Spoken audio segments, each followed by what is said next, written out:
పామర కుల మత వివక్ష లేకుండా అందరూ ఆశ్రయించేది ఆరాధించేది ఎవరిని అంటే అమ్మ రూపంగా పరదేవతని ఆరాధన చేస్తారు. అసలు యథార్థం చెప్పాలంటే వేదం అంది మాతృదేవోభవ అంది. నువ్వు పరదేవతని ఎక్కడికో వెళ్ళి దర్శనం చేయక్కర్లేదు. అమ్మ పరదేవతతో సమానమైనది కాదు, అమ్మయే పరదేవత.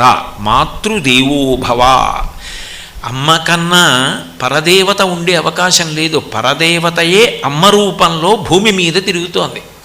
జగద్గురువులైనటువంటి శంకర భగవత్పాదులంతటి వారు మాతృకాపంచకం చేస్తూ అమ్మ రూపంలో పరదేవత ఉంది కాబట్టి ఈ సృష్టి నడుస్తోంది. బిడ్డ పుట్టగానే తండ్రి ఎన్ని కోట్లకు పడగలెత్తిన వాడైనా పోషించలేడు.